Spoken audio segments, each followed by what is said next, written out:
Hey, everybody. It's Tuesday night at 8 p.m. And just like we do every week, Revolution Radio brings you the Idavox Report.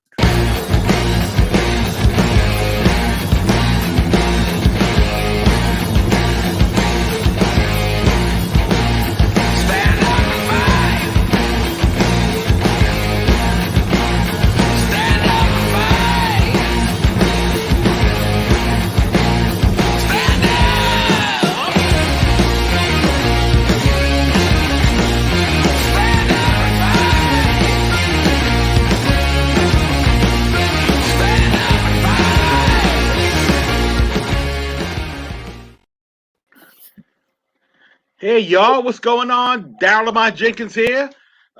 Brian Powers is here, and our erstwhile writer Leah. And for some strange reason, my headphones are acting stupid because. Oh, no. Oh no, you can hear me though, right? Can you hear me? I can hear you just fine. Can you hear us over there? Oh no. I'm good. I'm just getting an. I'm just getting an echo. That's totally my fault. Pardon me, everyone. I'm also monitoring the broadcast as we're doing this. So what happened was I was hearing the show with like a 30-second delay, and it was no one else's fault but my own. See, it shows you even experienced, seasoned professionals still make the same mistakes sometimes.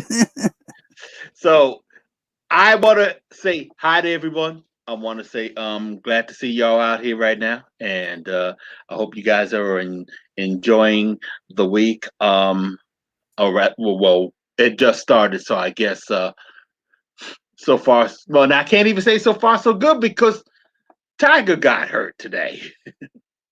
Tiger Woods got hurt, so and regardless of how people feel about politics and stuff like that, what happened? Car accident. He got his car. Was it with a golf club or another car or? No. He's actually in bad. He's actually in bad shape. So I hope I hope he pulls out okay. So, but my mother loves him to death, so I can't. I'm not gonna get into all the political weirdness about Tiger Woods and all that. I mean, I followed his career very briefly. I can't say that I've been really interested in golf. Yeah. Let's talk about There is something before we go to what we're going to be doing today. There is a little something that did come up today that's damn important, and you shouldn't be surprised. Really, you should not be surprised that the police officers up in Rochester got away with murder yet again. The police officers all over the country always get away with murder, but yeah, now we're dealing with the fact that the criminal charges aren't going to be any criminal charges against the Rochester police officers in the death of Daniel Prude. This is the guy who last year was held down. He was naked and he was handcuffed. They put a bag over his head and he stopped breathing. I think he even said, "I can't breathe." And of course, as expected, nothing's going to happen to them. Here's the thing though. We say defund the police for a reason. And that particular case, as well as another case in Philadelphia a couple of months later, illustrated that reason.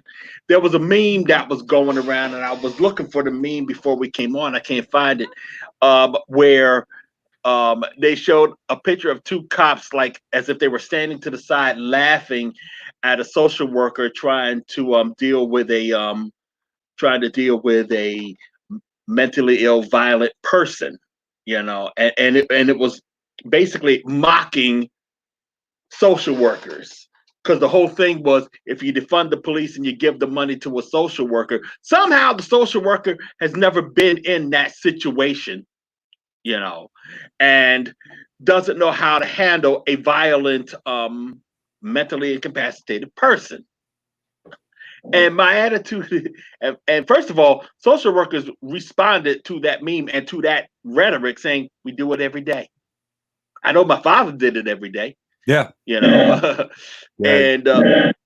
And the sad thing is, we saw it in Rochester and in the case in Philadelphia that caused things to blow up. And I apologize to the folks in Philadelphia because there's been so much going on. I cannot remember the brother's name. It only happened a couple of months ago. But we just saw what happened in Philly, and the same situation happened in Rochester. The family called the police because they was dealing with a mentally ill family member. They did what they were Mm-hmm. what they were suggesting, what conservatives had always suggested we should do. We social workers can't handle it. Call the police. So we called the police, and now we have 2 people dead. Yeah. Defund the police, people. Defund the police. There's Give that been a money to movement. people who know how to handle it. I know there's been a movement, and it's a good one, but the problem, you have to have the resources going to social workers that they need to handle these situations properly. That's a whole nother discussion.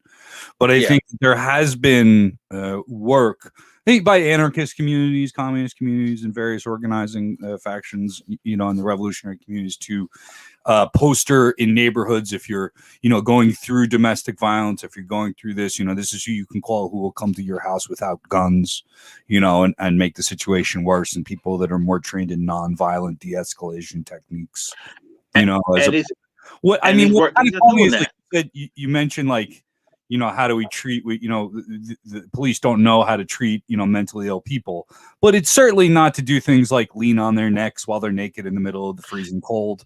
I'm just saying, I'm not an expert either, but. And we still have a problem with the fact that the police keep walking out of these court cases, out of these certain incidents.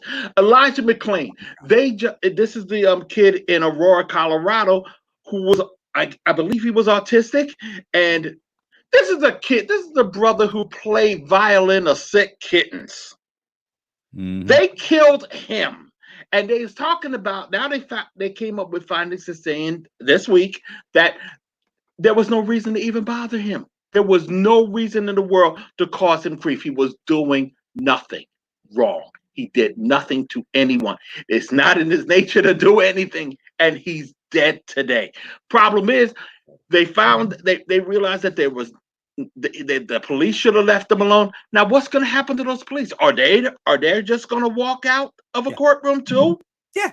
So I feel like that's part of why the police are making fun of social workers, because it's obvious that there's a problem with the police, and social workers would be, in my opinion, my mom is trained to be a social worker and they're highly trained. I think that it would be a wonderful alternative to a lot of police encounters to call in social workers, but the police force doesn't want us thinking about that because that could drain some of their revenue.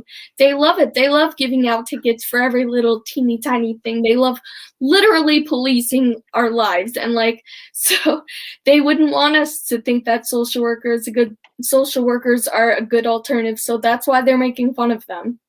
Yeah, and that tells you just how little they care about our communities.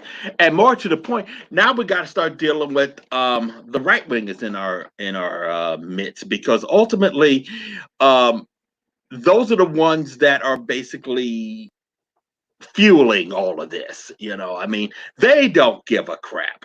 So their police don't give a crap. I mean, we saw we keep talking about January 6th and the disparity between how they handle things then versus how they handle things when we say Black Lives Matter. And the important thing that comes out of all of that is that the police that were fighting the insurrectionists in January 6th, the insurrectionists called them oath breakers. They just kept calling them that. They called them oath breakers. In other words, they were doing things that they were not supposed to do. What they were doing was stopping right-wing extremism. And if you could see what's going on, if you heard the hearings today in Capitol Hill, you could tell that people were just, folks on the Republican side were just shocked that we even have the audacity to try to stop them from uprooting us as a people. That's why they're going after Merrick Garland so hard. on the issue, because Merrick Garland said straight up, Merrick Garland's the nominee for the Attorney General. Y'all remember him as the Supreme Court nominee that Mitch McConnell prevented from going to the Supreme Court just because, And Merrick Garland says straight up, my mission is going to be to deal with all these right-wing extremists. That pissed off Grassley, Mike Lee. That pissed off who else came in? John Kennedy, the Senator John Kennedy. And there's a reason for that, because they know Merrick Garland will do this. He has history. He was the one that prosecuted Tim McVeigh. So we're right now in a situation where, while at the same time we have to remember that we can't really trust the system to work the way we want it to, we can most certainly appreciate us being able to insist upon it, and hopefully something comes out of it. That's all I'm looking for. I want something to come out of it. And if nothing comes out of it, then we're just going to have to go to plan B, get them all out, You want consequences. These things are supposed to have consequences, according to a great man that I once met. Yes, and he's cool as hell too. and as Anti-Missouri saying, unfortunately, as we're seeing, many of the insurrectionists are law enforcement and city officials. Yeah, one of the people that was arrested up here in New York was a former cop, and that's something to bear in mind. Thing is, some of them are still on the job. Some of them were on the job in the Capitol, apparently. That's why media is so important. I know we've been kind of harping on it the last couple of weeks. It's the only way to hold police accountable under our current system right now. There's no accountability in our justice system if you have a gun and a badge. There's none. Mm-hmm. None at all. Yeah. And we don't want it to be that way, but it is. It really is. They aren't accountable to us. They're accountable to whomever is basically cheering them on. And the people that are cheering them on are the folks that can't do lynch mobs anymore, can't dress up in like ghosts and with pointy hats and lynch us anymore. Well, they can't do it without us saying something about it. I mean, that woman back here put in her work. Ida B. Wells wrote about all of this, and that's one of the reasons why why they have to become cops now, so they can have some plausible deniability. So and that's one of the things, and what we end up having to do,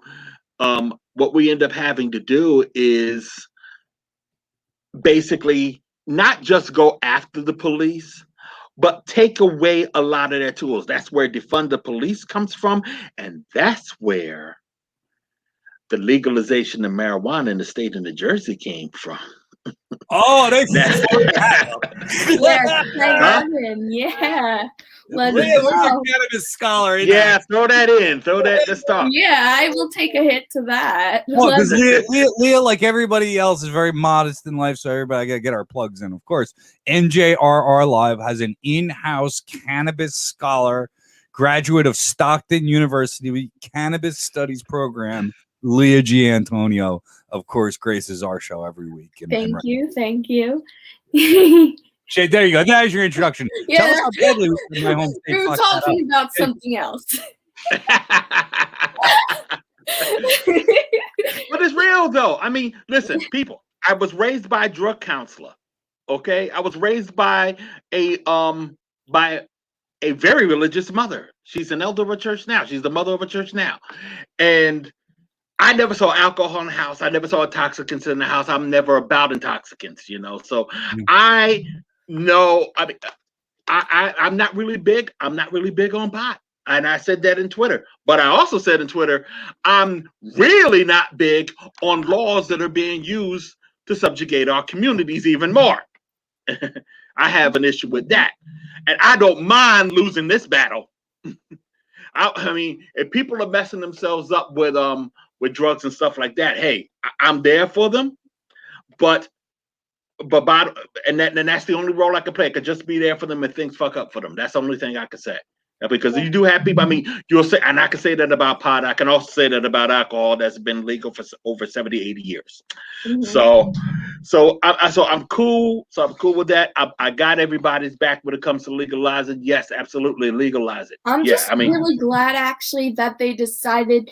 One of the things I was talking about, the hangups for legalization, was that there was a debate whether kids were going to be charged $250 or $500, or if they were going to be charged at all, or kind of let away with a slap on the wrist. And it ended up being closer to that. And yes, Anti-Missouri is right. Booze is way worse by many, many accounts. if we have to get into that way, it's great because that actually got settled. Mm-hmm. Yeah, I wonder if booze is worse just because it's legal and everybody's been drinking a lot more than they've been smoking. I mean, I am willing to concede the point. So make sure that I think it's a matter, and there was just a professor out of Columbia University who's an article admitted to using heroin on a recreational basis. He said something to the effect of, I don't want to use an exact quote, but that there's nothing quite like sitting by the fire and doing a couple lines after a hard day. And I think what we have to recognize is that drugs are been used since mankind, figured out that he could get high off of something. And, as a matter of fact, I'm consuming right now the world's most #1 psychoactive drug known to man. I mean, most consumed is coffee. It's a psychoactive substance, but you know what? We don't make a big deal out of it, and we don't put any social stigmas on it. So it's not really a problem that pretty much every grown person in this country wakes up and does a drug first thing in the morning, and so when it comes to, and I've, on my own show, I put Narcan in the foreground and I smoke weed on the air, and that's a part of an effort to just show that, people do drugs all the time, all over the place, all around us. Many famous, important, great, wonderful people have been high while they did important things sometimes even. And I attribute the American Revolution to the fact that we were just drunk all the time. And so it's a lot easier to get into violent situations when you're drunk. Drunk all the time on shit that was not as regulated as it is today. They were basically drinking Everclear back in the day. Were smoking whatever came over the border and drinking whatever was in the friggin' still that night and getting into fights and going out west and doing crazy shit. And drugs have fueled history. And so there's, obviously there comes a point where it's destructive. But it's always like the idea that drugs are bad or drugs are going to go away because we make laws or regulate them is ridiculous. People are always going to use drugs, and drugs are only a problem when we don't accept them. When we do accept them, it's just a cup of Joe in the morning. Go on, Leah. Yeah. Oh, I just wanted to say something that Brian said to me that really impacted me. When the U.S. government goes broke, they sell drugs. I'll let Brian take it away. He explains it so well. It's what you just said. You explained it perfectly. When they go broke, like they did in the 80s, the CIA protected cocaine shipments. They're going broke now, so what are they doing? They're legalizing marijuana in the States. Why? They're fucking broke.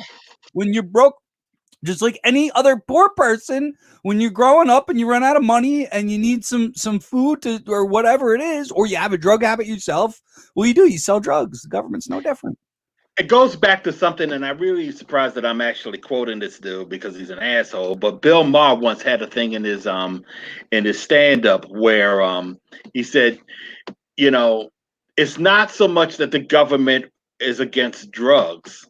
It's the fact that they're against drugs or that are their competition. Prozac didn't want to fight a marketing war with marijuana. It will lose. And sure enough,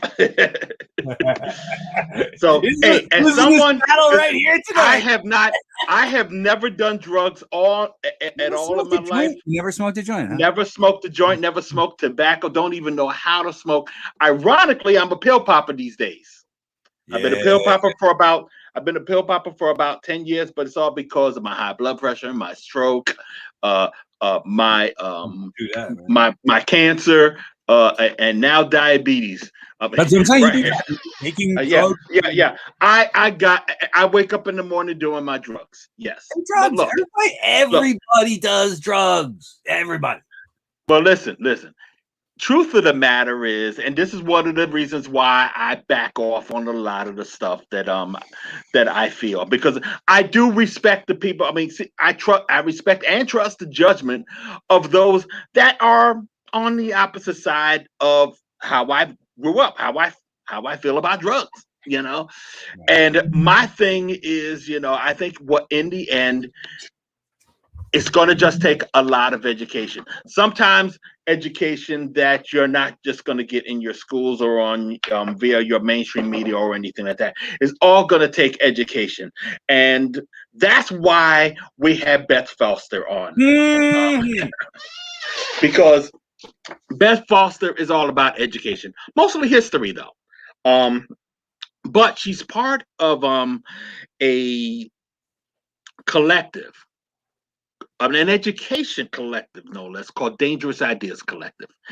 And she's been working with me over the past, now it's pretty almost 10 years now, where dealing with the American Renaissance Conference that's been happening every year since 2012, with the exception of last year because of the pandemic. The American Renaissance Conference, as you probably know from past discussions about it, is a white supremacist conference that takes place just outside Nashville, Tennessee, and it brings out some of the worst of the worst. I make the point that you could probably see you could see scenes of that in the documentary Alt-Right Age of Rage, the 2017 version of that conference. 2 weeks after that conference, we had Charlottesville, and the organizers of Charlottesville went to that conference, and we're trying to encourage people to basically be proactive against the conference this year. And I think we should, considering that some of the folks that spoke at that conference were at the Capitol on January 6th, and probably will be participating in this conference this week. I mean, not this week. This week is CPAC.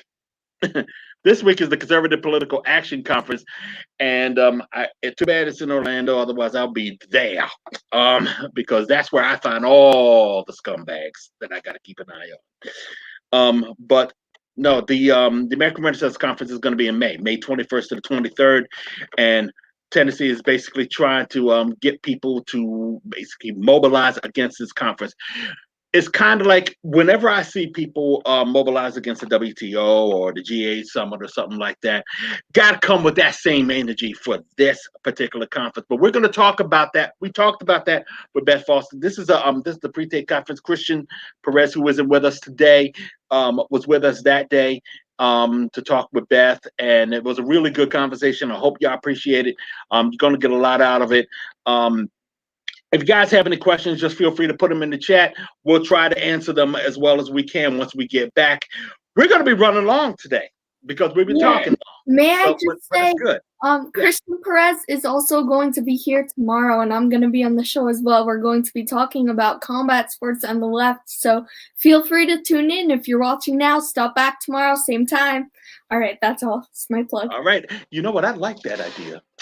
Let's see if we can get an MMA fighter from the left on the Idavox report at some point. If you know any MMA fighters that we should be talking to, and remember, I know jack shite about MMA, so I'm gonna be flying by the seat of my pants when I do talk to this person.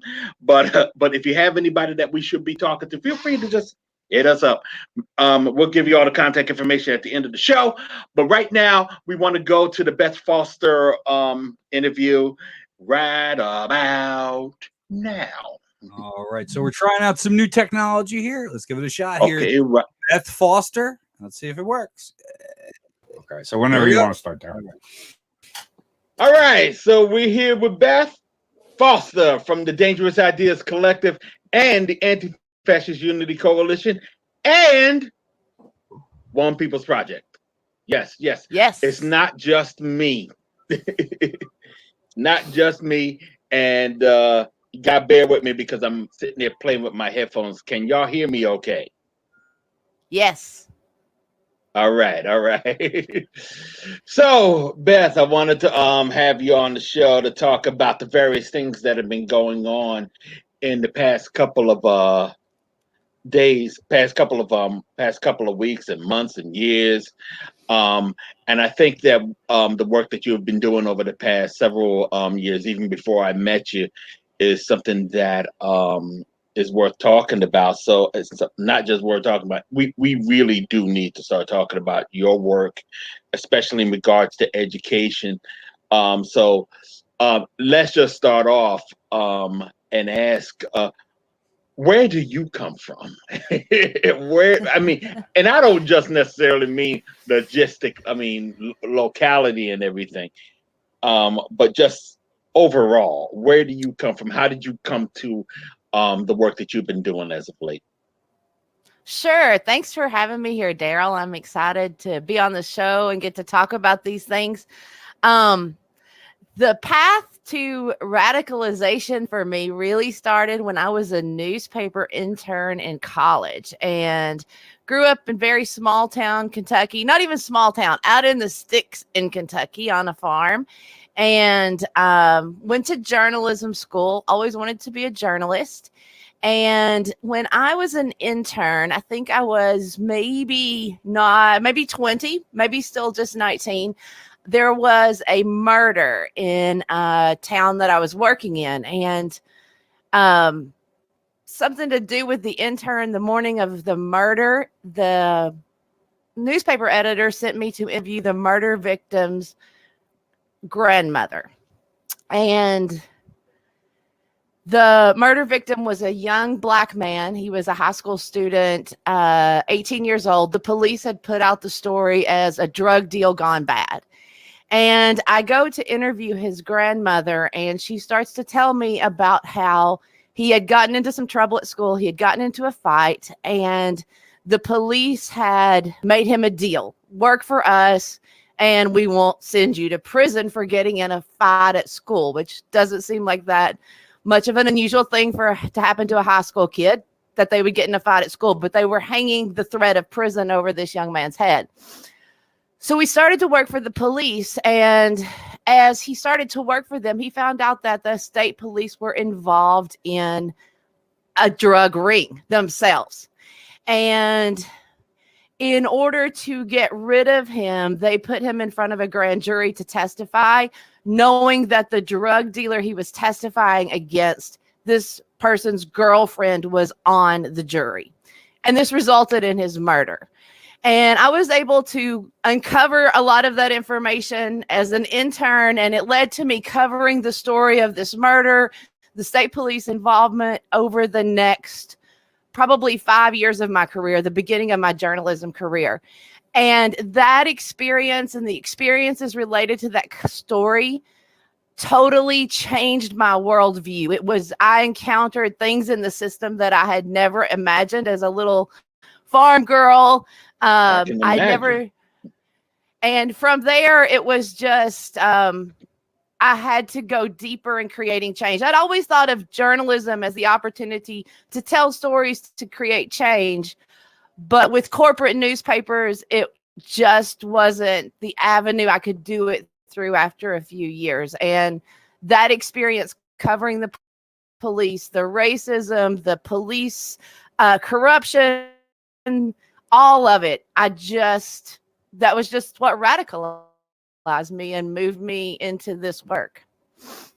Yeah, just so we're clear, what happened in the end with this case? I believe that at the end, and it's been, I won't say how long ago because that'll tell you how old I was. The state police officers who were involved were not punished in any way. I believe the state of Kentucky ended up paying the young man's family like a $50,000 wrongful death settlement. $50,000 for their son? Yeah. Yeah. Who did you receive pushback from institutionally? Was it just the newspaper? Was it local police? Were there other institutions, organizations, people targeting you? Or, back in the day, and this was in the 90s, we didn't have that corporatization of newspapers yet. And my editors, the newspaper, they were so supportive of me and really made it possible for me to spend, 5 years in many ways covering the story. I had other stories, but anytime there was something with this story, if I needed to go somewhere or do something, they sent me. Oh, wow. You know, that changed. And they paid me well. They paid my expenses. And that's a great loss, I think, for our country, that we've lost this community journalism and this ability to have reporters cover stories like this. I don't know that the story would get told today, not through traditional newspapers, probably through some of our citizen journalists and social media. The pushback really came, and you know, there's so much of this that we still don't know what was actually happening, but weird phone calls in the middle of the night. My apartment was broken into. I had a strange man who had that cop look approach me in the Walmart parking lot at 3 a.m. one morning. The police drove by my dad's work site. Those kinds of things that were maybe just designed to intimidate me. Not really sure, and still don't know, but there was certainly a police presence around me, and especially my dad, who was a construction worker, that we'd never experienced before I started covering that story. Oh, wow. We've all of us that have challenged police have experienced some level of that. So Yeah. Yes, it's supposed to intimidate you because all pigs do it. I mean, it's happened to me. I mean, I had him sit out in front of my driveway for 8 hours for no reason one night. Yeah. And then drive off. I mean, and I never heard nothing before nor after that. What was the point? I was also getting. Go ahead, Daryle. I was getting phone calls from co-defendants of the murderer who were in the local jail and had been charged. And then the night after my apartment was broken into, I got a phone call from one of these men. One of the things that happened when my apartment was broken into is the phone was turned upside down when I came back into the apartment. This was the old days of landlines. And when he called me that night, he said, you know, they patched me through the jail system. It's a call from the local jail, yada, yada, yada. I accepted his call, and he said, is your phone tapped? And I said, no. And he said, are you sure? And then after that break-in, I was just like, no, I'm not sure. I don't know. So there was just lots of weird things like that. Nothing specific, though, that I can say. Well, I think we lost you for a minute because you just. Uh-oh. Oh no! No! I think you're fine. I have to apologize because there's that delay that comes in. So when you stopped, you were still going. It may help. So, it may help, Beth, if because I think is it just Beth delaying, or the rest of us on time for you, Daryle? I don't know. I mean, you're fine. Yeah, Beth is the only one that's delaying. Okay.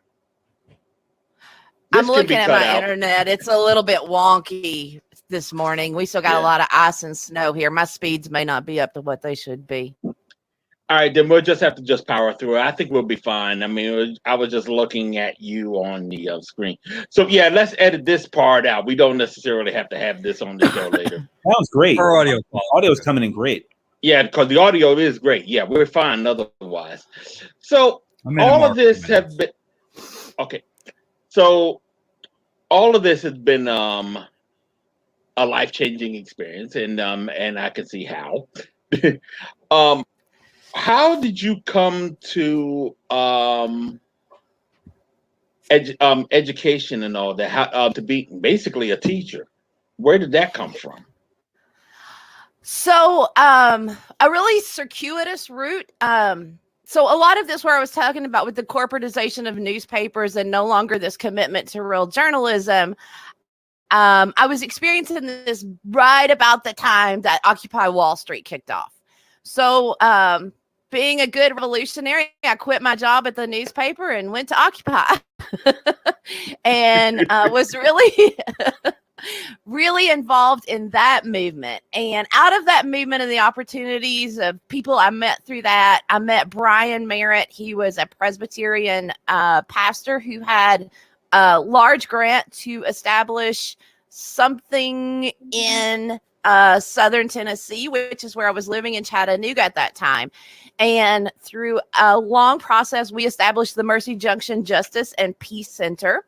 And we were committed to anti-racism, anti-oppression, feminist ideas, all of those things. And through my work at Mercy Junction, I started to work with young people. I started to teach people's history, and very involved in the Poor People's Campaign. And through all of that, I ended up, I left Mercy Junction to just pursue some different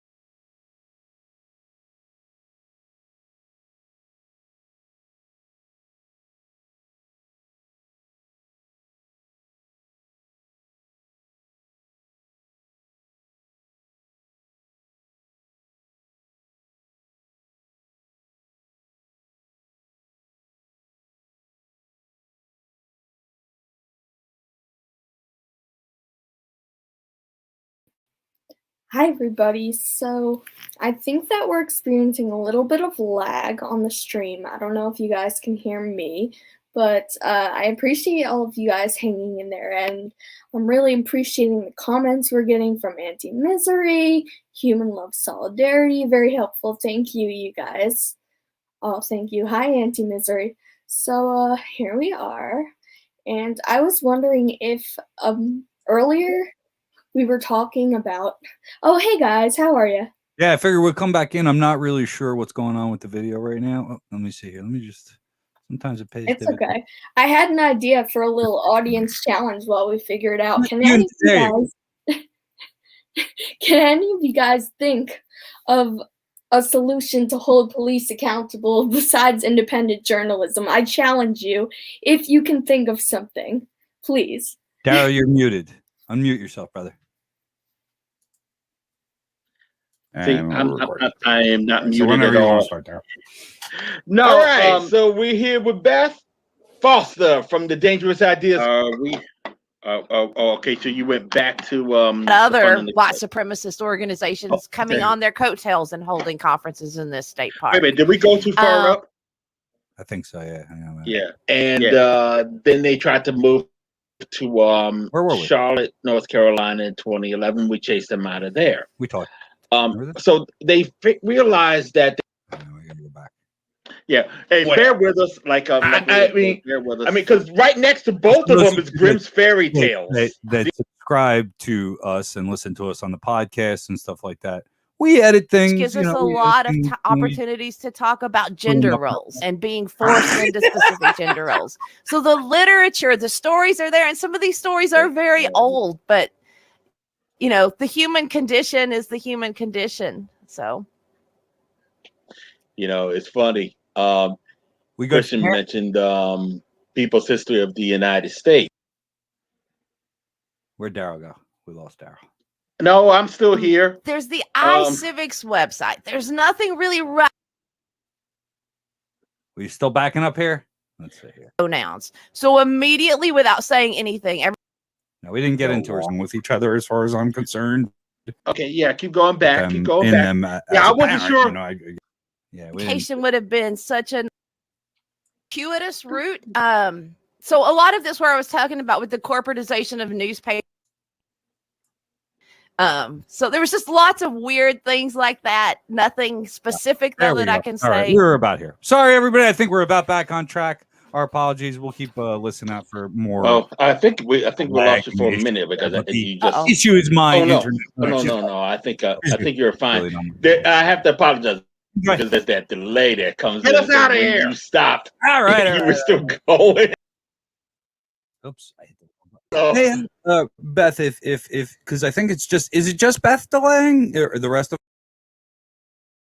Is right about the time that Occupy Wall Street kicked off. So, being a good revolutionary, I quit my job at the newspaper and went to Occupy, and was really, really involved in that movement. History, and now we are developing through a new organization that's kind of being born right now. We're going to be doing 3rd through 6th grade English language arts and social studies curriculums that will be rooted in anti-oppressive ideas, environmental justice, and teaching those core academics through those ideas. The biggest problem right now is we have lots of middle class, upper class families who are accessing those already and want to access those, but we want to make sure that we're making this opportunity available to people no matter what their financial status, economic status.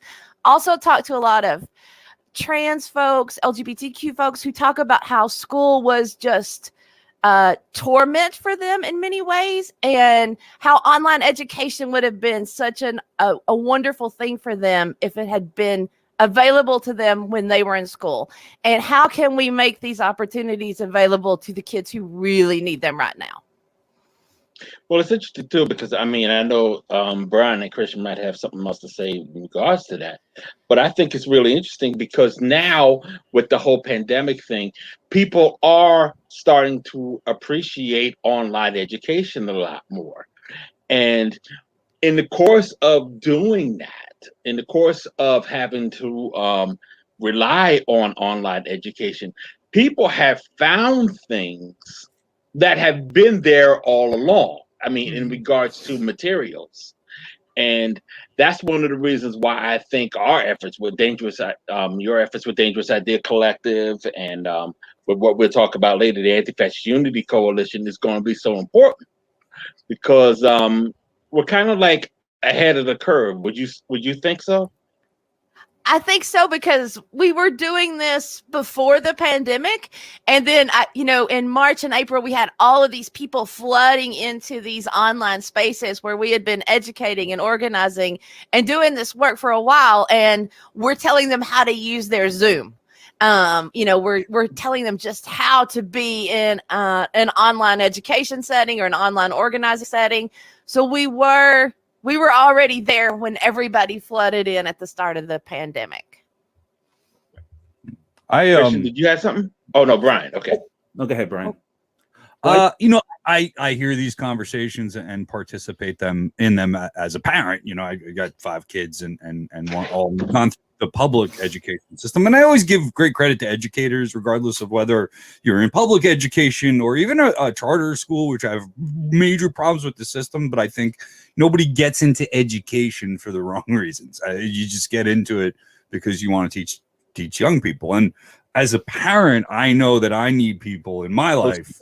I need people in my life that have put study to this profession, because the last couple of years have shown me, which is something I've already known, and at least I've tried to have the humility of knowing that I don't know what I'm doing when it comes to teaching children, mathematics and these sciences and things like that. I have fun doing homework with them, and it's got some positives to the online education.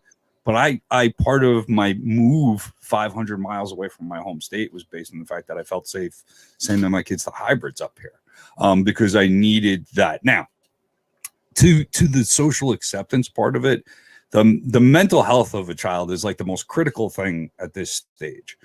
They're not supposed to really be learning math and language arts and things like that. They're really supposed to be learning how to get along with each other, as far as I'm concerned, and understanding how social interactions work. That's like the biggest part, I think, of a child's upbringing.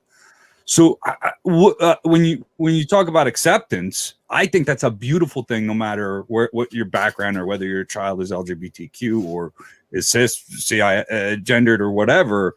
That's a great environment.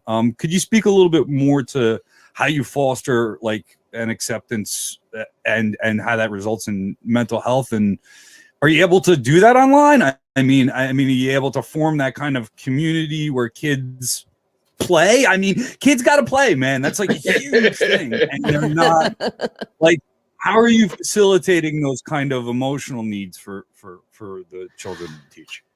So one of the things I would say, and thank God for public education, but we've got a lot of work to do there. I'm not sure how much we're teaching kids about how to be social and how to exist when they have to raise their hand and ask for permission to go to the restroom.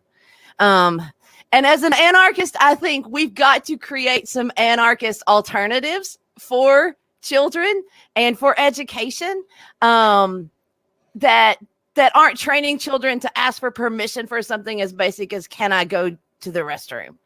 And as far as those relationships, one of the other things I do is I've been an animal rights activist forever, and we have the Animal Club for Teens and Tweens, and we have members from all over the world. The only continent we don't have a member from is Antarctica. Obviously, you can guess why. We did have a scientist join us from Antarctica one night to talk to the kids about polar bears, but those kids have formed these relationships online, and some of those relationships have gone offline, and we have a group of 2 or 3 kids who've started writing a book together. And I think those relationships really do exist. And I think as far as fostering that place where everybody is accepted and comfortable, that really is the role of the adult. If you set that role, and the kids will follow that. One of the things we do is we ask for pronouns. Please introduce yourself. What's your name? What's your pronouns? So immediately, without saying anything, everybody knows, this is one of the places we're starting. And occasionally we will go, have a student who needs to know, like, well, why do we use pronouns? American heroes, we talk about Harriet Tubman. We talk about Frederick Douglass, George Washington. John Brown. I just finished a lesson on John Brown. George Washington. What do we think about George Washington? Well, he was an enslaver. So, we're very honest in talking about the faults of the people who have been lifted up to us as American heroes as well. We just did a comparison. Andrew Jackson, we were supposed to do a role play. None of the kids would take on the role of Andrew Jackson. So I had to be Andrew Jackson. After we had studied Andrew Jackson, they were all like, no. So Andrew Jackson, they all agreed there should be no honoring of Andrew Jackson with the naming of streets or statues. But how does that compare to George Washington? So 5th grade had a really good discussion. George Washington was an enslaver. Was he worse than Andrew Jackson? Was he better? Do we honor George Washington? So really making space for those kinds of conversations. Did I answer your question, Brian? Yeah, thank you very much. Okay. I look for those. Beth, I would like to ask, what are some of the other resources that let me say this. It's obvious that Howard Zinn plays a huge role in some of the education, some of the lessons that you put together.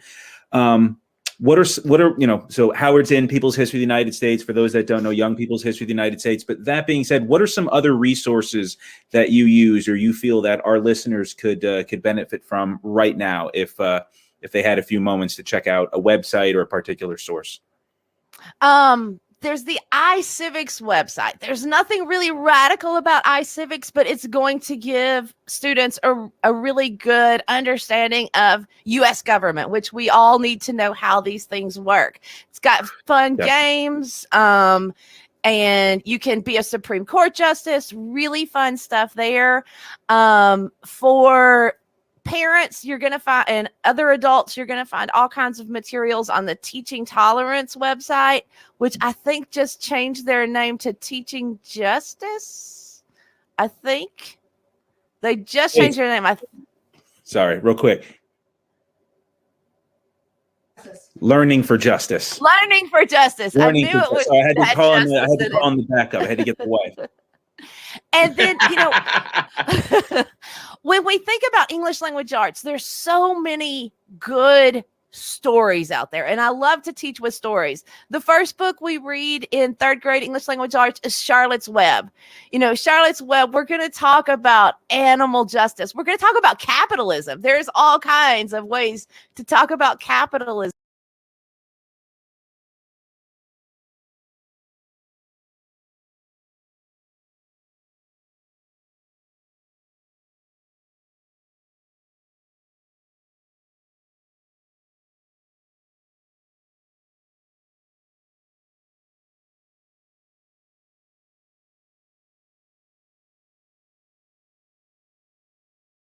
So the literature, the stories are there, and some of these stories are very old, but you know, the human condition is the human condition. So, You know, it's funny. Christian mentioned people's history of the United States, and I'm looking at my bookshelf right now, and this was not an intentional segue, There we go. but people's history of the United States is on the shelf next to Paved with Good Intentions by Jared Taylor. oh, Howard I Zinn is so turning did over not- his grave, Daryle. I'm getting ready to move out of this. I had to put it somewhere. I mean, because right next to both of them is Grimm's Fairy Tales, the unabridged version. So, but the reason why it's a segue is because we have to talk about also anti-fascism, and in particular the work that we have been doing over the past, I guess, almost 10 years now. Now, Occupy has been around for 10 years. You said you started with Occupy, and the following year was about this time, 10 years ago, we were chasing the American Renaissance Conference out of Charlottesville, not Charlottesville, but Charlotte, North Carolina. Now, American Renaissance is a publication courtesy of Jared Taylor's group New Century Foundation that believes that the races are unequal and need to be separate, and they believe that Black people are genetically inferior, and their conferences have been something that have been that brings in a whole bunch of that will bring in some of your more mainstream people. That is until people started complaining about those conferences. I mean, they were even on C-SPAN. I mean, not CPAC's the other conference. Well, we managed to chase him out of Washington, D.C. in 2010. Got sued for that, but who cares? We met, and then they tried to move to Charlotte, North Carolina in 2011. We chased them out of there. So they realized that they didn't need to, they couldn't have a conference in a place where the private hotels can shut their doors to them. So they decided to go to a place that they called a government-owned facility, a publicly owned venue in a state park in Tennessee. And they've been there ever since. And that's where you come in, because you were there ever since at Montgomery Bell Park Inn, trying to get the word out, trying to make sure that everybody knew that this conference they keep having these conferences in basically at the time your backyard, and you need help. You need people to come down to Tennessee, or we basically need to get folks in Tennessee to be proactive against the kind of agitation that they build. So let's talk about that fight a little bit. So how did you get involved? And bear in mind that this was me sounding the alarm, of course. But how did this all begin with you?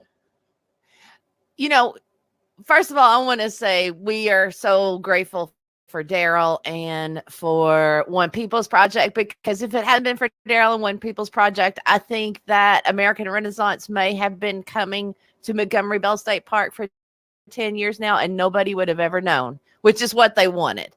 And then we had other white supremacist organizations coming on their coattails and holding conferences in this state park. It was through Occupy, Daryle. I think you probably reached out to Will York and Darlene. And they were forming the Tennessee Anti-Racist Network, TARN, to respond to to American Renaissance coming to Montgomery Bell State Park. I knew Will and Darlene through Occupy. They were at Occupy Nashville. I was at Occupy Chattanooga, but we were constantly communicating, and through them, I showed up, and the rest is history. And it's funny too, because what happened was there would only be about 4 or 5 of us or 15 of us that will be at the park protesting every on the Saturdays that they had the conference. It usually was a week. It's usually a weekend thing. It is a weekend thing, and it's kind of like every year there'll be like 15 of us, and we were sitting there trying, how do we build? How do we build? And in fact, we've even had our own conferences to try to basically build. We would have conferences that will bring in a good number of people. Either we would have one at the Unitarian Church where we would basically have our alternative conferences, or we would have one in the park itself. But it wasn't until Donald Trump came into power that people started saying, "Okay, this is real." And if you see the documentary Alt-Right Age of Rage, you can see exactly what it is we were up against that particular year. And remember, the American Renaissance Conference that took place in 2017 was 2 weeks before Charlottesville. And all the people there were more or less working with those that were organizing Charlottesville. As a matter of fact, Richard Spencer is in the documentaries basically telling you that there's going to be this conference in Charlottesville, and rather this rally in Charlottesville, and they're going to that he hopes that it will be dramatic. Some might think traumatic for the liberal people of Charlottesville. So this is the kind of thing we've been fighting, and we brought, and as you can see, when 2017 happened, what did you see? Did people come to you, or did you go to them and tell them what was going on at Montgomery Bell? Yeah, 2017 was the year we had the huge turnout, and I think part of that was due to just good organizing work by Darlene. And Darlene had been organizing with the Tennessee Women's March, and I think part of that organizing, it was really good, solid organizing, but I also think people were scared to death. They were seeing what was happening at that point, and that drove them out to the park. I was just thinking as you were talking, Daryle, that kind of the evolution of our experience at Montgomery Bell over the decade is almost like a miniature of how America has changed over the last 10 years, because it was in the beginning, we'd show up with our little signs. We would stand on the hill by the conference center, and we would go inside the conference center to use the restroom, to eat lunch. The Rangers were very cordial and polite to us. By last year, we had the 2019. There wasn't a conference in 2020 because of the pandemic. What were there, Daryle? Probably 70 state trooper cars that were out there.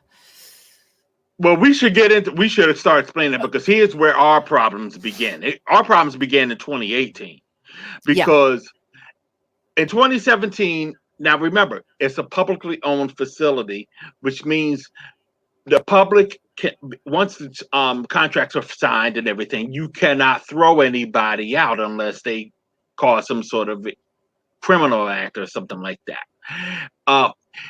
But that also meant, because it's a publicly owned facility, that the rest of us had to be able to have access to it as well, because it is a public park.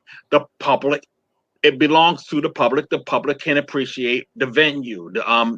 In this case, it's a kind of like resort area, a state-owned resort area with hotels and with hotel rooms and a restaurant and a public area, basically. Folks who are at the park can go there to use the bathroom, can enjoy the restaurant or what have you. But that also included the activists. I mean, we're part of the public as well. All they did, basically what they did, was just make sure that we didn't go into their conference hall, which was all they really needed to do.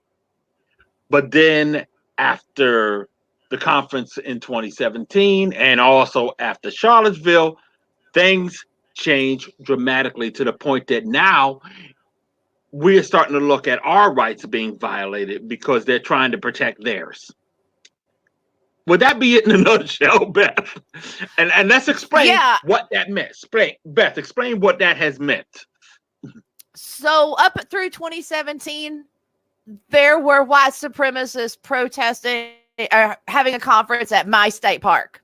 I was a Tennessee resident. Most of those Nazis and white supremacists at the conference, if any of them, they weren't from Tennessee. I was a Tennessee resident going to my state park that I'd paid my taxes for. And I was treated like a resident of Tennessee. I was allowed to use the restrooms that I had paid for. I was allowed to eat food from the restaurant that was at my state park. And so were my friends and comrades who came from outside of Tennessee. We were all treated like guests at a state park, even though we were there to protest these this white supremacist conference. 2018, we show up and it is totally militarized. They create a protest pen. Many of us were absolutely not going into a protest pen at our state park. There's body searches, like very invasive searches of people. I had a tiny little purse that I always carried to protest. It had my little cloth purse. It's literally a piece of material that's folded over with some straps on it to put phone license. They wouldn't let me take my little purse in. They wouldn't let us use the restrooms. They wouldn't let us eat in the restaurant. If you were in any way that they could see and identify you as an anti-fascist, which our attorney says they violated the, I can't remember the name of the law, but it's the law of public access to lunch counters that came into effect as a result of the sit-in in the 60s. The state of Tennessee, he says, violated that by not allowing us to go to the lunch counter, basically. A friend of mine who is African-American, he and I went and tried to eat in the restaurant on Friday night. And the Friday night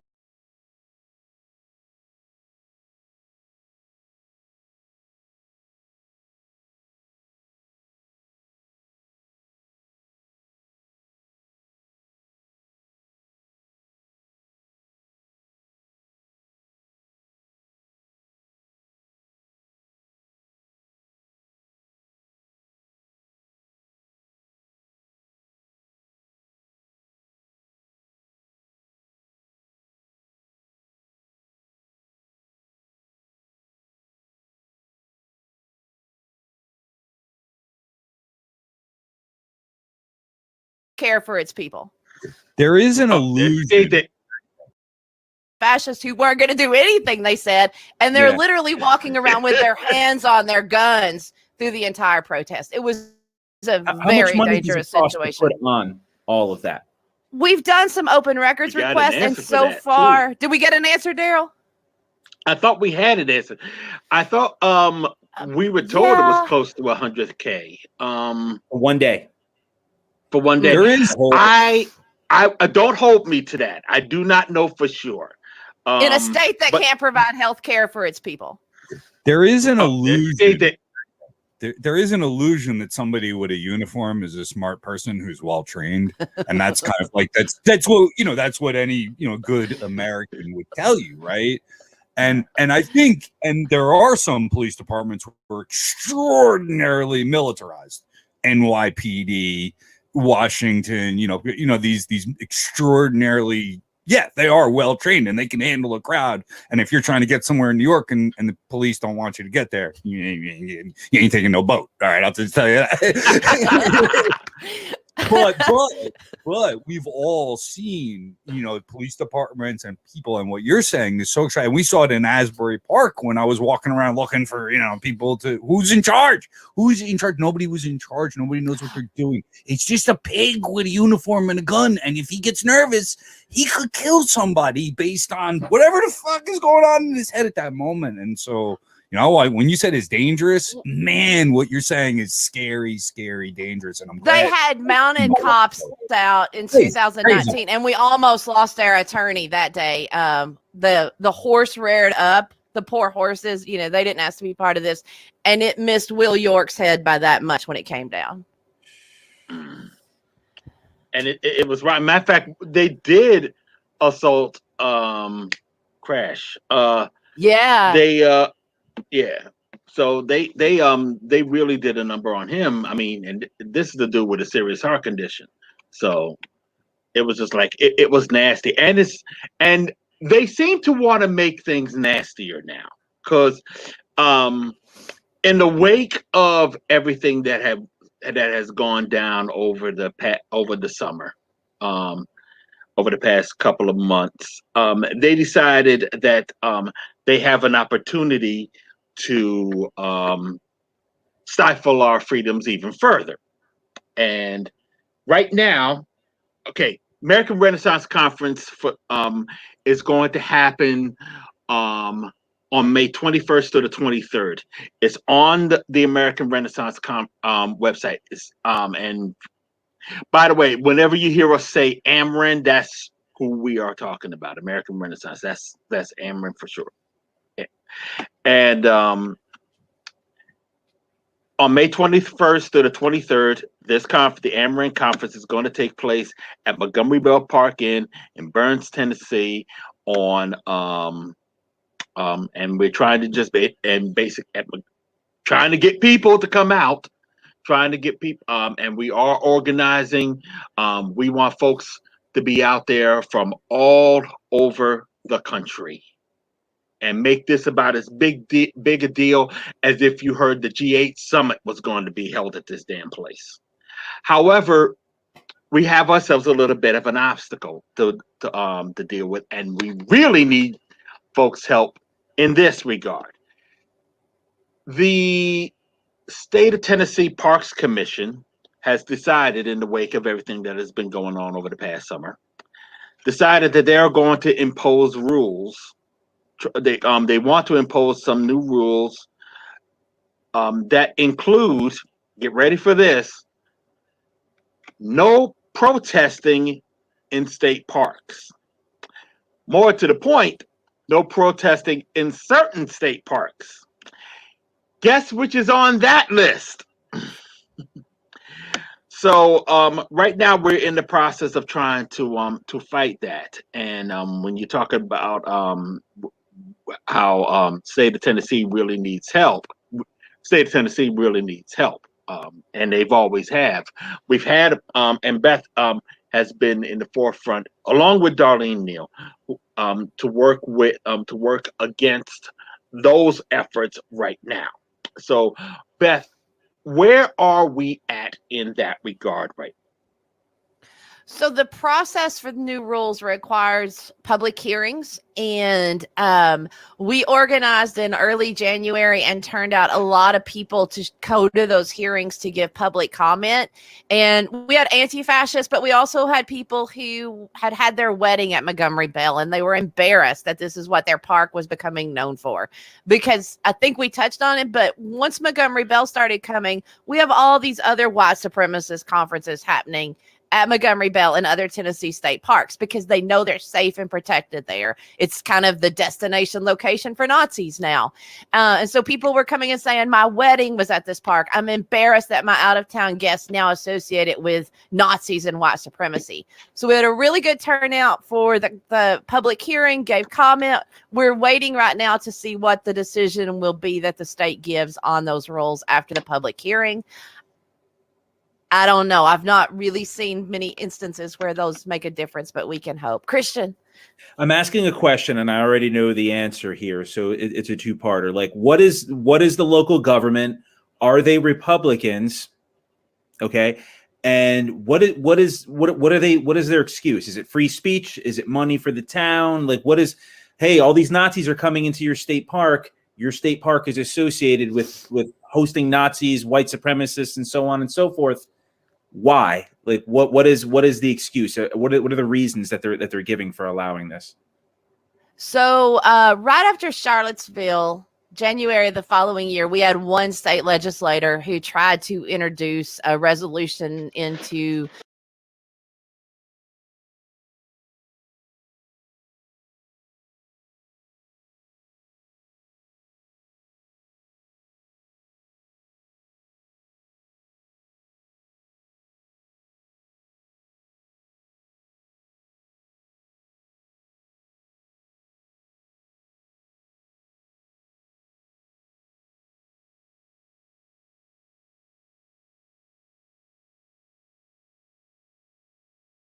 at this point they've taken down the statue and that park is still closed, if I remember correctly. The new owners just have they're gonna deal. They're a nonprofit. I don't know. It was really a slick move though that they did in Memphis. But the state legislature, at the same time they refused to denounce white supremacy, they punished Memphis in that same meeting by taking away all this money that was supposed to go to them for a big celebration. So they're going to punish them for taking down the Confederate statue.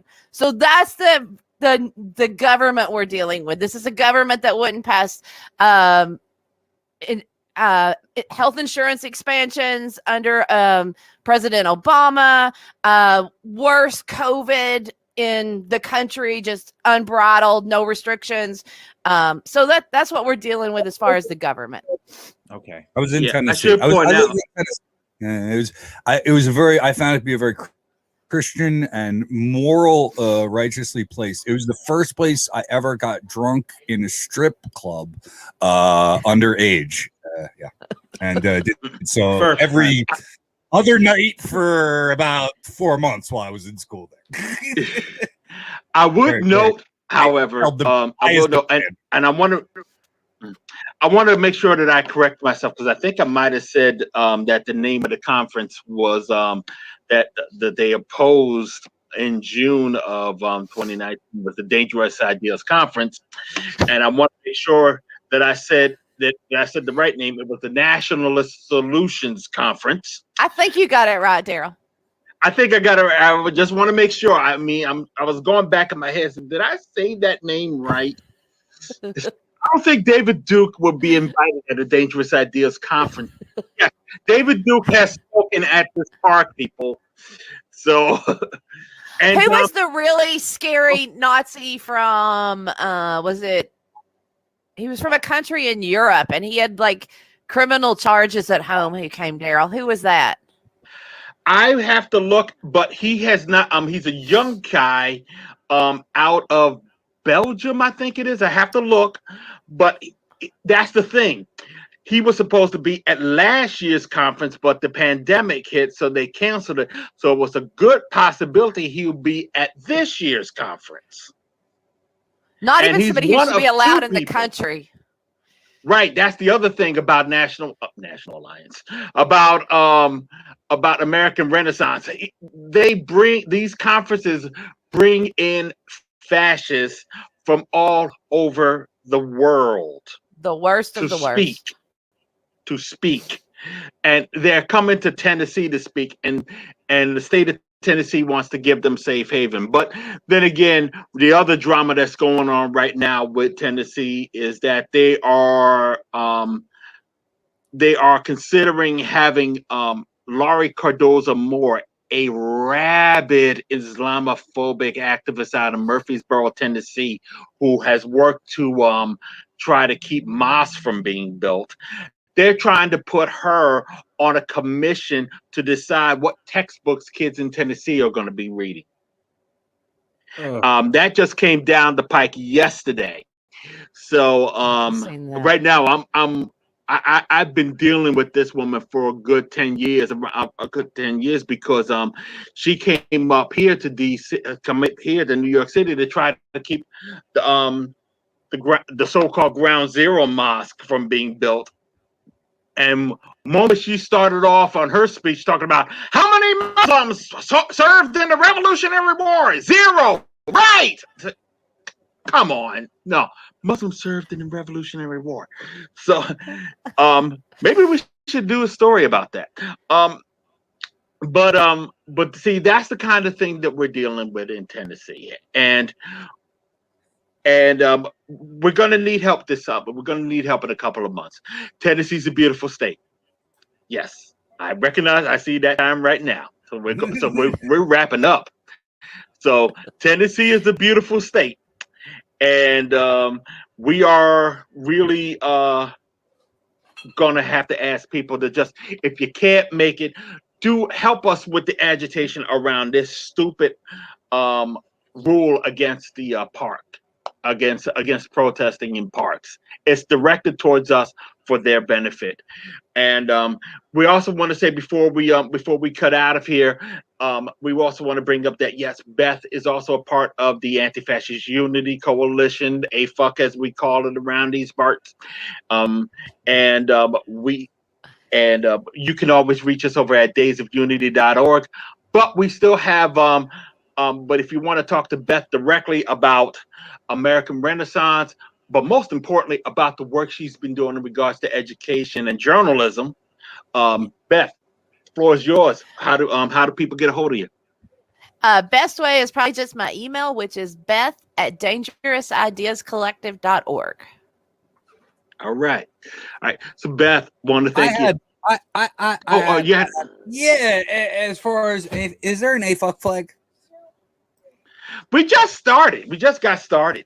We don't leave. We have a logo, but it says. And we're 2 years old, Daryle. Yeah, as of October. No, as of August, flag, man. What is that? We do need a flag. Can you believe we're almost 2 years old? Oh yes, I got a cat on catnip behind me. I need an AFUC flag. I need one back here. What, a cat on catnip? We'll work on it. Yeah, I'll put that on the agenda for tomorrow's meeting.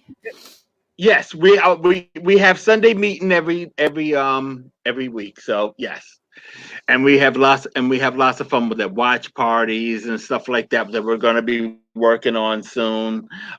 We got the food drive. I'm gonna bring that up probably even after we are off.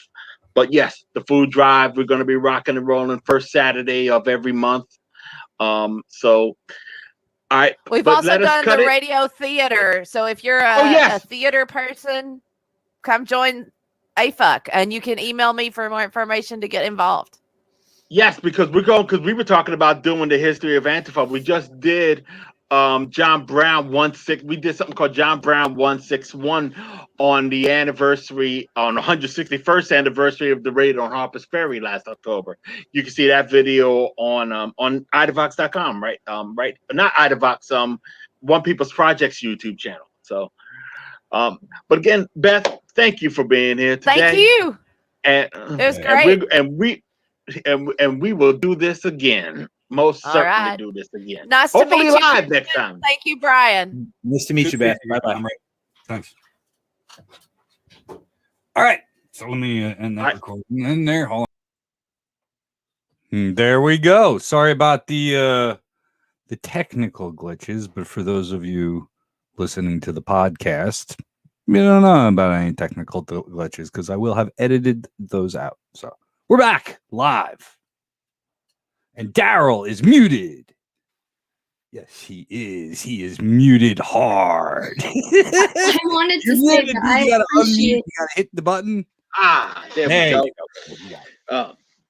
We are back. For some strange reason, I hit the button, and hey, let's face it.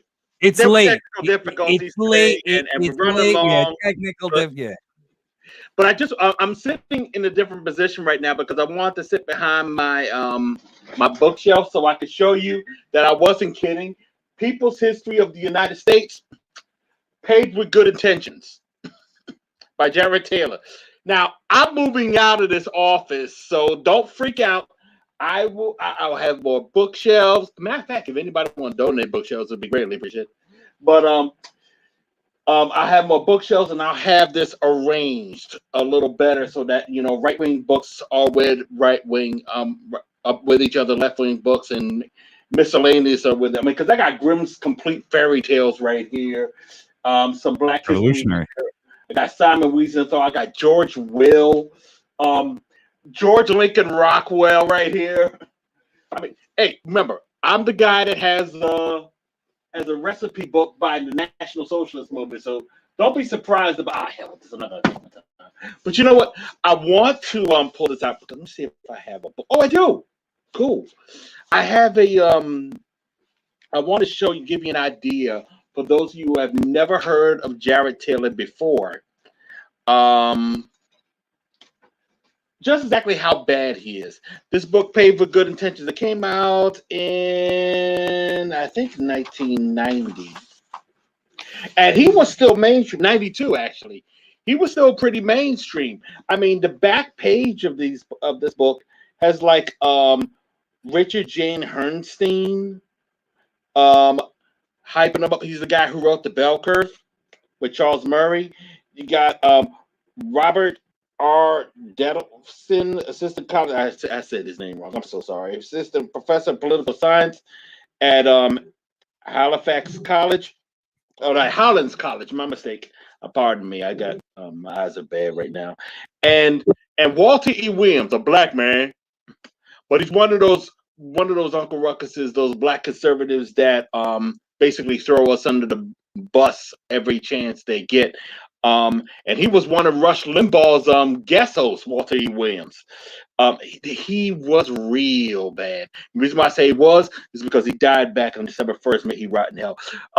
But he wrote, Jared Taylor has done a yeoman's job of assembling massive evidence that points to declining racial tolerance in our country. He carefully documents what are often officially sanctioned racist acts against whites. If racism is ever going to die a well-deserved death, we will have to thank many courageous individuals, and Jared Taylor is one of them. This did not age well then. and I'll give you an idea why. Because the place I had a book about, because I always use this passage as an example. And it said he writes about reproductive responsibility. It ain't what you think. He goes, it ain't what you think, believe me. Let me tell you what he says about reproductive responsibility. He goes, and I quote, though sterilization and forced abortion are the options many people suggest when they know they will not be quoted, they are not solutions that America will adopt. Nevertheless, they approach the problem in the proper terms, those of reproductive responsibility. If you, the reader, do not think these are the proper terms, you might play the following mental game. Let us say you have a brother named George who did not finish high school and who just cannot hold a job. He's a well-meaning fellow, but over the years it has become clear that if your family did not support him, he'll be sleeping under a bridge. He accepts help from all of his relatives, but since you are the most responsible, hardworking person he knows, you are the one he comes to when it's time to pay the rent. Last month's rent is now past due, and George shows up all smiles. I got great news, he says. My girlfriend Peggy's pregnant, and since she loves children, we're thinking we'll maybe have 3 or 4. The studio apartment would be too small, of course, but you could manage another $300 a month. We could get a nice 2-bedroom place where the kids could play, and if you're like most people, George will never get this far into this little speech. Since you are supporting George, you might think you have something to say about his plans for having children. You might think that George has no business bringing more mouths into the world for you to feed. You might have a lot to say about his plans if you happen to know that girlfriend Peggy had just discovered the joys of crack cocaine. So basically, he's trying to make the analogy, because I'm not going to read this whole damn thing, but Jared Taylor made this particular analogy to defend forcing people who are poor, and by him saying poor, it means black and brown people, to have abortions or to be forcibly sterilized. That's the kind of dude that is holding a conference at Montgomery Bell Park Inn out just outside Nashville, Tennessee. That's the dude who put together that conference. So that's what we're dealing with. That is what we're dealing with, and that's the kind of thing that we've been fighting. And this is the element that gave us Charlottesville and that gave us Donald Trump. So if you stayed home these past 9 and 10 years, don't anymore. It's time to handle this conference once and for all, no matter what the state government does. And I also mentioned Beth was talking about the Antifa Navy. We actually have video of that. I don't know if it's up and ready to roll. Can we show it at all? No, we cannot. Leah, muted. Brian said that he has to go. I do have the videos. We can Oh, add it's only them. 2 minutes long. It's only 2 minutes long. One of Okay. them.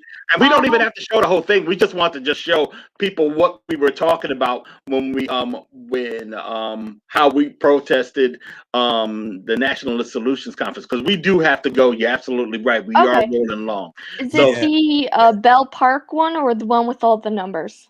Yeah, both are the same. Both, they're not the same video, but they're two different videos of the same scene. Okay, sure. Yeah, I so will either try. or will be great. Bella Child, Montgomery Park, Montgomery Bell Park in will be fine. All right.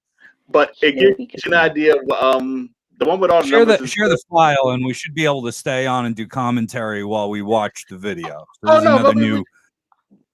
I'm There we just go. gonna press play. It's working. Yeah. See? Look, we talk to each other and watch. This is the Antifa Navy here. Yes, Antifa Navy, rocking and rolling. This was 2019. That's wonderful. Basically, what we did was have they rent paddle boats at this park. So we got some paddle boats, and we're right outside the inn. This is what they were able to see while they was having their little conference. And there's another video. Do we have another video? Yeah, We have time. Go ahead. just another shot. There's Beth, you could tell by her Is red that hair. Beth right there? Yeah. Is that Beth? Is that Beth? Yeah, that's Beth. She was having a ball with this, and so See, protest. You gotta have some like- fun when you protest, man. Even if you're doing serious Yes. work, you gotta have a little fun. And what I really like what I appreciate is a union man. They're all being safe. They have their life vests on. They're following OSHA procedures and just having a good time and making a statement. You know, that's fantastic. oh yeah. I mean, and by the way, next year we want to have a flat out flotilla. We don't necessarily have to rent any paddle boats either. We would love to see if anybody could just bring their inflatable boats and stuff like that, and inflatable rafts, and we could just be on that lake. But the truth of the matter is, we really got to fight to prevent them from stopping us from exercising our freedom of speech. Because the truth of the matter is, when it comes to, they always say that the best way to fight hate speech is with more speech. We use that more speech, and they keep telling us to stop using it. They'll let them talk all day long, and that's one of the things that we just got to hold off on. So basically, we want to roll. We want to end right now, and Yeah, man. and before we go, we just got to give our particulars. Remember, you can reach me at D Lamont-Jenkins on Twitter, at D Lamont-Jenkins on Instagram. Of course, OnePeoplesProject.com, Idavox.com. Okay, One People's Proj on Twitter, Idavox OPP on Twitter, and we are 501c3. We can always use that. We can always use your donations. Please hook us up if you can, and we'll be greatly appreciated. If you guys want to write, like Punks for Progress, Reverend Aaron, he's going to be a writer for OPP soon for Idavox. We talked it out. We're going to have some fun with this. Cool. I want to make sure I gotta wish my wife happy birthday. She's caught up to me in age today, so she's happy birthday to my wife. And we got to make sure you tune in tomorrow on the Revolution Radio Network.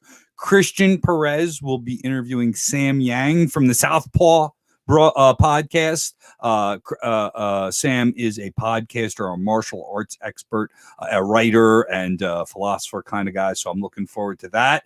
And make sure you contribute if you have some money. It's got the picture of a racist, horrible human being on it, and you shouldn't hold on to that money. You should give it to a good cause. So make sure you contribute to One People's Project or Revolution Radio or somebody. All right, thank you. Oh, did Daryle leave us? Did I get to close out the show? I didn't mean to. It's his show. I guess I'm closing out the Idavox report. All right, until next week on the Revolution Radio Network. Leah, do you have anything to say? I just wanted to say, when I asked earlier, we were kind of stalling for time, and I said, hey, what else can we do besides independent media to hold the police accountable? Anti-Misery, I think they did like a softball for us, because they said, just hold them accountable and liable. And to that I say, how the fuck are we supposed to do that without independent media? So please, as Brian said, do donate. Idavox is great. We are great. We do good things with your money, I promise. Okay, yeah, that is all for real. Thank you so much for everyone who stuck with us tonight. See you All right. tomorrow. Thanks a lot, everybody. And remember, every Tuesday, you get to tune in right here for the Idavox Report. Peace.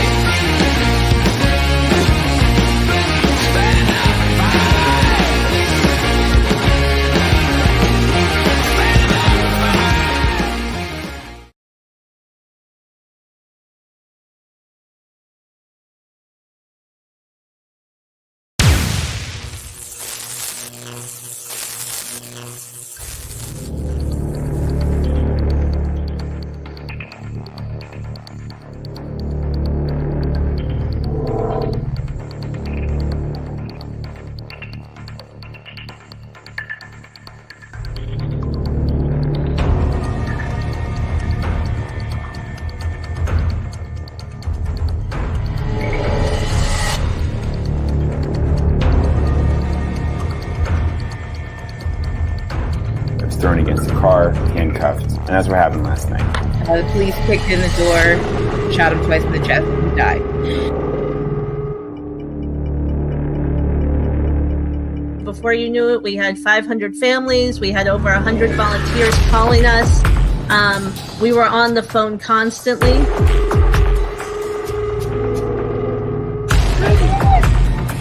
I can't get, and I got one police department telling me they don't know who's in charge. I got another police department here.